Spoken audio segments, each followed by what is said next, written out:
Sahabat sebangsa dan setanah air, New Mind harus segera mendeklarasikan untuk memposisikan dirinya menjadi yang terdepan. Sama seperti apa yang dideklarasikan Xi Jinping setelah peringatan ulang tahun Partai Komunis Cina yang ke-100. Dia sampai saat ini terus mengkampanyekan Make China Great Again atau MCGA, mirip dengan maganya Trump, Make America Great Again. Saat ini ada 6 kebijakan terbarunya untuk dalam negeri Tiongkok yang ketat dijalankan. Salah satunya apa yang dilakukan pemerintah kepada Jack Ma yang membuatnya Jack Ma terdiam tak berkutik. Oligarki salah tempat Jack Ma itu. Apa yang dilakukan pemerintah Xi Jinping? Dipisahkannya sistem pembayaran dengan marketplace, Alipay dengan N dan lain sebagainya. Kebijakan lain yaitu apalagi? Perusahaan Tiongkok yang go global dan kepemilikannya masih didominasi oleh warga negara Tiongkok dan BUMN Tiongkok didukung penuh oleh kekuatan pemerintahan Partai Komunis Cina. Namun perusahaan lokal yang dimasuki investor asing dikerdilkan. Ini membuat geger dunia finansial seminggu terakhir ini. Sosialisme ketat dilakukan secara otoriter, di mana yang kaya diambil haknya, sebagian besar dibagikan ke rakyat dengan tangan besi. Diratakan kekayaannya, diambil hampir 40% tambahan untuk negara dari tahun-tahun lalu, atau kekayaannya diambil 40% lagi untuk rakyat. Intinya Tiongkok untuk Tiongkok saat ini. Xi Jinping mau ambil balik kekuatan ekonomi dalam negeri, tidak bergantung asing dan uang asing lagi, juga diambil dari tangan oligarki. Persis seperti Rusia. Putin ambil separuh kekayaan oligarki di Rusia. Kalau Tiongkok yang kaya itu PKC, kalau Rusia yang kaya itu Putin Incorporated. Efek Xi Jinping tadi jadi bagaimana? Faktanya saat ini saham-saham perusahaan seluruh dunia yang investasinya di dalam negeri Tiongkok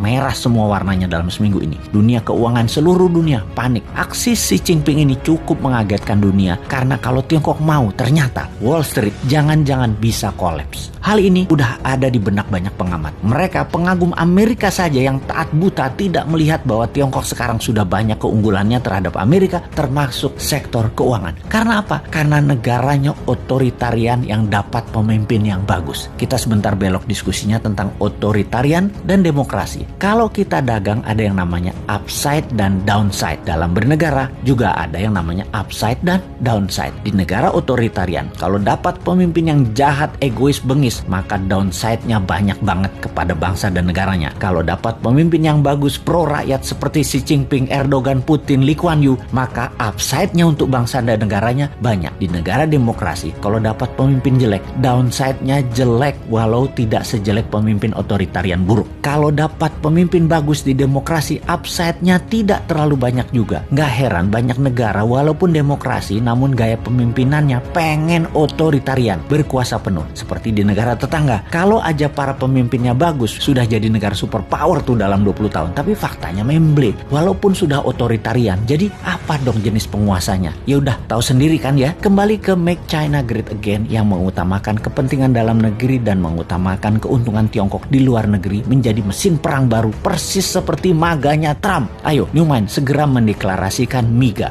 Make Indonesia Great Again. Indonesia first. Apa-apa Indonesia duluan dan apa-apa Indonesia yang harus untung. MIGA mengutamakan kekuatan dalam negeri, di mana kalau ada FDI maka produknya diutamakan untuk dipakai di dalam negeri atau untuk ekspor, dan syaratnya lagi 100% bahan bakunya adalah bahan baku dalam negeri. Lebih diutamakan lagi sesungguhnya apa? DDI, Domestic Direct Investment, investasi putra bangsa. New Mind gitu loh.